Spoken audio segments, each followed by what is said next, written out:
السلام علیکم معزز ناظرین، میں ہوں ڈاکٹر سلمان اور اس وقت بھی مکہ مکرمہ سے تقریباً 20 کلومیٹر مغرب میں واقع اس تاریخی مقام پر موجود ہوں جسے حدیبیہ کہا جاتا ہے۔ میرے پیچھے جو مسجد آپ دیکھ رہے ہیں یہ بعد کے ادوار میں تعمیر کی گئی ہے، لیکن مورخین کے مطابق یہ وہی علاقہ ہے جہاں تقریباً 1400 سال پہلے اسلام کی تاریخ کا ایک ایسا واقعہ پیش آیا جس نے دنیا کا نقشہ بدل دیا۔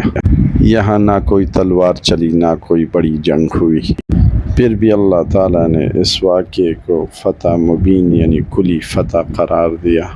ایک رات رسول اللہ صلی اللہ علیہ وآلہ وسلم نے خواب دیکھا کہ آپ صلی اللہ علیہ وآلہ وسلم کے صحابہ کرام امن کے ساتھ مسجد حرام میں داخل ہو رہے ہیں، بیت اللہ کا طواف کر رہے ہیں اور عمرہ ادا کر رہے ہیں۔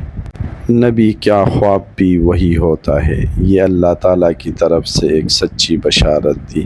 رسول اللہ صلی اللہ علیہ وآلہ وسلم نے صحابہ کرام رضی اللہ اجمعین کو جمع کیا اور فرمایا کہ ہم عمرے کے لیے مکہ جائیں گے، اور تقریباً 1400 صحابہ کرام رضوان اللہ اجمعین احرام باندھ کر آپ صلی اللہ علیہ وآلہ وسلم کے ساتھ ہو لیے۔ انہوں نے صرف مسافر کی تلواریں اپنے پاس رکھی اور قربانی کے اونٹ ساتھ لیے، کیونکہ ان کا مقصد جنگ نہیں تھا، صرف اللہ تعالیٰ کے گھر کی زیارت تھی۔ ہر طرف ایک ہی صدا گونج رہی تھی، لبیک اللہم لبیک۔ ادھر جب مکہ میں قریش کو خبر ملی تو ان کے سردار اکٹھے ہوئے اور یہ فیصلہ کیا کہ مسلمانوں کو ہر صورت روکیں گے۔ انہوں نے اپنے سوار مختلف راستوں پر تعینات کر دی۔ رسول اللہ صلی اللہ علیہ وآلہ وسلم کو جب اس کی اطلاع ملی تو آپ صلی اللہ علیہ وآلہ وسلم نے جنگ سے بچنے کے لیے دوسرا راستہ اختیار فرمایا، اور پھر چلتے چلتے یہ قافلہ اسی مقام حدیبیہ تک پہنچ گیا۔ یہاں پر ایک عجیب منظر پیش آیا۔ رسول اللہ صلی اللہ علیہ وآلہ وسلم کی اونٹنی قصوہ اچانک بیٹھ گئی۔ صحابہ کرام نے عرض کیا، یا رسول اللہ صلی اللہ علیہ وسلم، شاید قصوہ تک گئی۔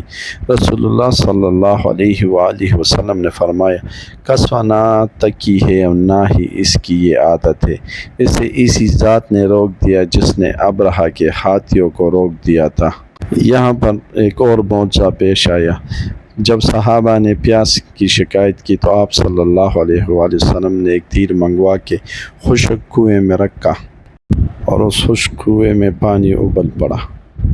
آپ صلی اللہ علیہ وسلم نے اپنے قابل اعتماد صحابی اور داماد حضرت عثمان رضی اللہ بن عفان رضی اللہ تعالیٰ عنہ کو قریش کے پاس مذاکرات کے لیے بھیجا۔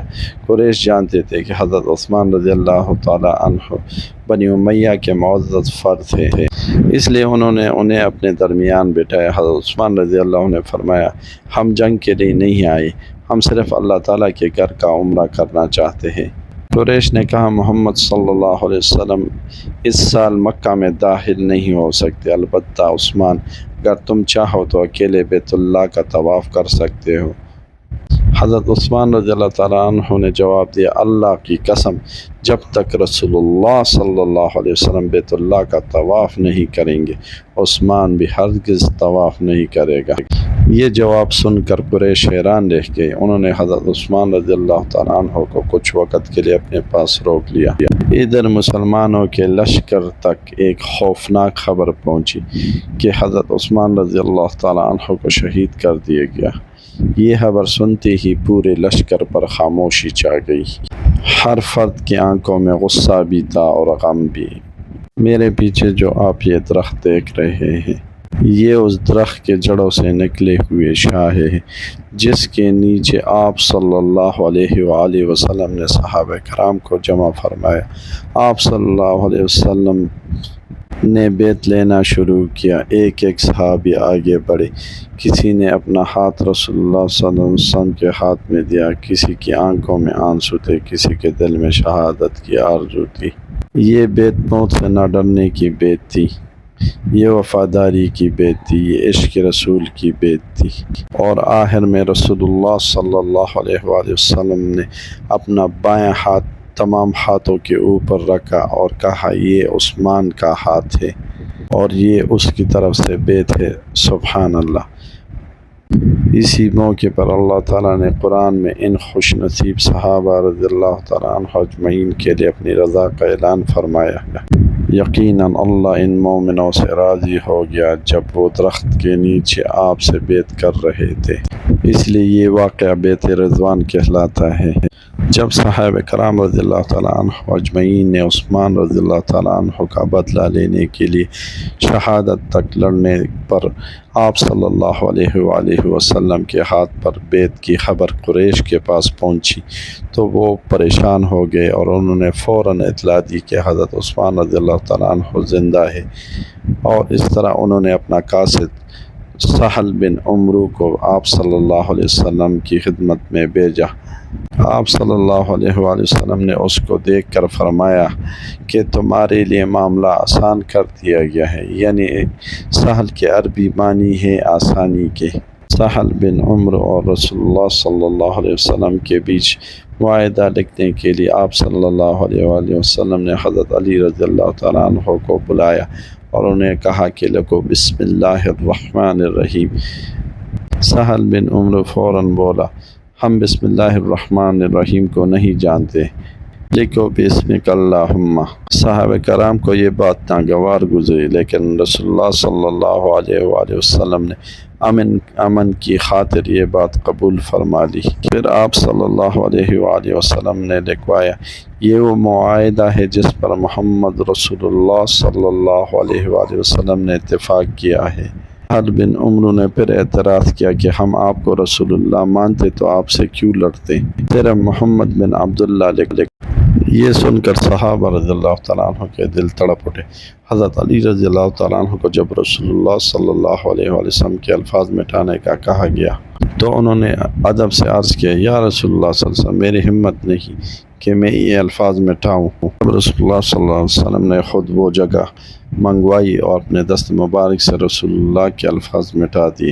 حدیبیہ کے اہم شرائط یہ ہیں: اس سال مسلمان عمرہ کے بغیر مدینہ واپس جائیں گے، اگلے سال 3 دن کے لیے مکہ آ کر عمرہ کریں گے، 10 سال تک مسلمانوں اور قریش کے درمیان جنگ نہیں ہوگی، عرب کے قبائل کو اختیار ہوگا کہ وہ جس فریق سے چاہے اتحاد کر لے، جس سے وہ بھی اس معاہدے کے اندر آ جائیں گے، مکہ سے کوئی شخص اپنے سرپرست کی اجازت کے بغیر مدینہ آئے تو اسے واپس کیا جائے گا، جبکہ مدینہ سے مکہ جانے والے کو واپس نہیں کیا جائے گا۔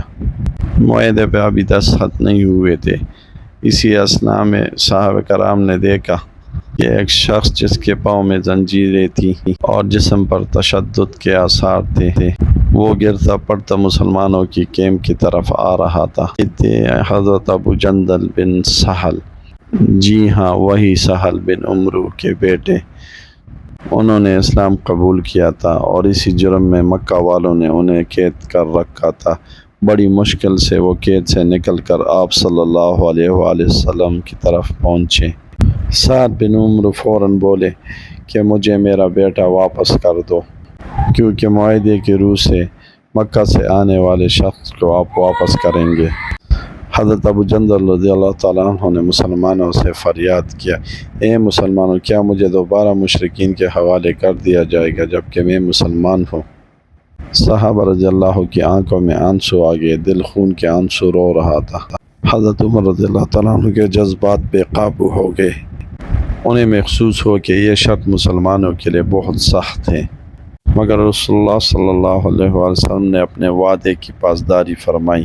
آپ صلی اللہ علیہ وآلہ وسلم نے سہل سے فرمایا کہ ابھی معاہدے پر دستخط نہیں ہوئے، اگر آپ چاہے تو آپ ابو جندل کو ہمارے پاس چھوڑ دیں، مگر وہ اپنی ضد پر اڑا رہا۔ آپ صلی اللہ علیہ وسلم نے حضرت ابو جندل سے فرمایا، صبر کرو ابو جندل، اللہ تمہارے لیے اور تمہارے جیسے مظلوم مسلمانوں کے لیے ضرور راستہ پیدا فرمائے گا۔ حضرت ابو جندل رضی اللہ تعالیٰ عنہ کے آنسو بہہ رہے تھے اور انہیں واپس کر دیا گیا۔ اس وقت بظاہر صحابہ رضی اللہ تعالیٰ عنہ کو محسوس ہو رہا تھا کہ شاید یہ معاہدہ مسلمانوں کے حق میں نہیں، لیکن کوئی نہیں جانتا کہ چند ہی دنوں بعد اللہ تعالیٰ اس معاہدے کو فتح مبین قرار دینے والا ہے۔ حضرت عمر بن خطاب رضی اللہ تعالیٰ عنہ کا دل بے چین تھا، وہ رسول اللہ صلی اللہ علیہ وسلم کی خدمت میں حاضر ہوئے اور عرض کیا یا رسول اللہ کیا آپ اللہ کے سچے رسول نہیں؟ صلی اللہ علیہ وسلم نے فرمایا کیوں نہیں؟ حضرت عمر رضی اللہ تعالیٰ عنہ نے عرض کیا ہم حق پر نہیں اور ہمارے دشمن باطل پر نہیں؟ آپ صلی اللہ علیہ وسلم نے فرمایا بے شک ہم حق پر ہے۔ حضرت عمر رضی اللہ تعالیٰ عنہ نے عرض کیا پھر ہم اپنے دین میں یہ نرمی کیوں اختیار کریں؟ رسول اللہ صلی اللہ علیہ وآلہ وسلم نے نہایت اطمینان سے فرمایا میں اللہ کا رسول ہوں اور میں اس کے حکم کی نافرمانی نہیں کرتا، اللہ مجھے ہرگز ضائع نہیں کرے گا۔ یہ جواب سن کر حضرت عمر رضی اللہ تعالیٰ عنہ خاموش ہو گئے، لیکن بعد میں خود فرمایا کرتے کہ اس دن کی اپنی بے چینی پر انہیں افسوس رہا اور انہوں نے اس کے کفارے کے طور پر بہت زیادہ نیک اعمال کیے۔ جب مسلمان مدینہ واپس جا رہے تھے تو راستے میں اچانک وحی نازل ہوئی۔ رسول اللہ صلی اللہ علیہ وسلم پر سورہ فتح نازل ہوئی۔ آپ صلی اللہ علیہ وسلم نے صحابہ رضی اللہ اجمعین کو فرمایا آج رات مجھ پر ایک ایسی صورت نازل ہوئی ہے جو میرے لیے دنیا کی ہر چیز سے زیادہ محبوب ہے۔ پھر آپ صلی اللہ علیہ وآلہ وسلم نے تلاوت فرمائی ترجمہ بے شک ہم نے آپ کو ایک کلی فتح عطا کی ہے۔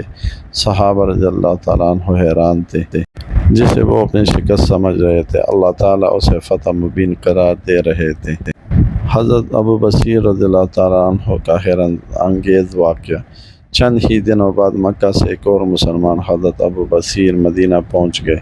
معاہدے کے مطابق قریش کے 2 آدمی آئے اور انہیں اپنے ساتھ روانہ کیا۔ رسول اللہ صلی اللہ علیہ وسلم نے معاہدے کی پاسداری کی اور حضرت ابو بصیر کو رضی اللہ تعالیٰ عنہ کو ان کے حوالے کی۔ راستے میں حضرت ابو بصیر رضی اللہ تعالیٰ عنہ نے موقع پا کر اپنے دفاع کی اور قریش کے ایک آدمی کو قتل کیا اور دوسرا بھاگ نکلا۔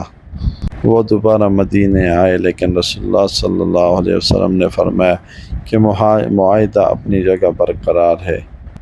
چنانچہ حضرت ابو بصیر رضی اللہ تعالیٰ عنہ مدینے میں نہ رکے بلکہ بحیر احمر کے ساحلی راستے پر جا بسے۔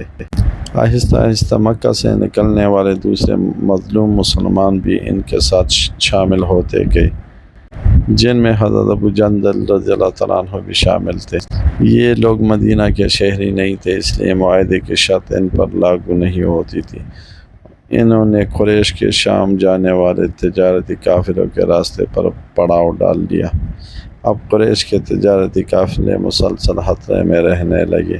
آخر کار وہی قریش جنہوں نے یہ شرط رکھی تھی خود رسول اللہ صلی اللہ علیہ وآلہ وسلم کے پاس پیغام بھیجنے پر مجبور ہو گئے۔ انہوں نے درخواست کی محمد صلی اللہ علیہ وسلم ہم اس شرط سے آزاد کر دیجیے، ان تمام مسلمانوں کو مدینہ بلا لیجیے۔ یہ وہ شرط جو بظاہر مسلمانوں کے خلاف تھی اللہ تعالیٰ کے حکم سے خود قریش کے لیے بوجھ بن گئی۔ صلح حدیبیہ کے بعد جنگ رک گئی، لوگوں کو اسلام کو قریب سے سمجھنے کا موقع ملا، قبائل جوگ در جوگ اسلام میں داخل ہونے لگے۔ صرف 2 سال بعد قریش نے خود معاہدہ توڑ دیا اور یہی واقعہ فتح مکہ کا سبب بنا۔ 8 ہجری میں رسول اللہ صلی اللہ علیہ وسلم 10,000 صحابہ کرام رضی اللہ اجمعین کے ساتھ مکہ میں داخل ہوئے اور تقریباً بغیر خون ریزی کے اللہ کے گھر کو شرک سے پاک کر دیا۔ آج ہمیں سمجھ آتا ہے کہ اللہ تعالیٰ نے صلح حدیبیہ کو فتح مبین کیوں فرمایا تھا۔ آج مجھے اللہ تعالیٰ نے اس تاریخی سرزمین حدیبیہ پر کھڑے ہونا نصیب فرمایا۔ یہ تھے اس وقت کے صبر، حکمت، وعدے کی پابندی اور اللہ پر مکمل بھروسہ کے ثمرات۔ صلح حدیبیہ ہمیں یہی سبق دیتی ہے کہ وقتی طور پر مشکل نظر آنے والا فیصلہ اگر اللہ اور اس کے رسول صلی اللہ علیہ وسلم کی اطاعت میں ہو تو وہی مستقبل کی سب سے بڑی کامیابی بن سکتا ہے۔ اگر آپ کو مکہ مکرمہ اور مدینہ منورہ کے تاریخی مقامات، سیرت نبی صلی اللہ علیہ وآلہ وسلم اور حج اور عمرہ سے متعلق مستند معلومات پر مبنی ویڈیوز پسند آئے تو ویڈیو کو لائک کریں، اپنے دوستوں کے ساتھ شیئر کریں اور ہمارے چینل کو سبسکرائب کرنا نہ بھولیے گا۔ میں ہوں ڈاکٹر سلمان، اجازت دیجیے۔ السلام علیکم ورحمۃ اللہ وبرکاتہ۔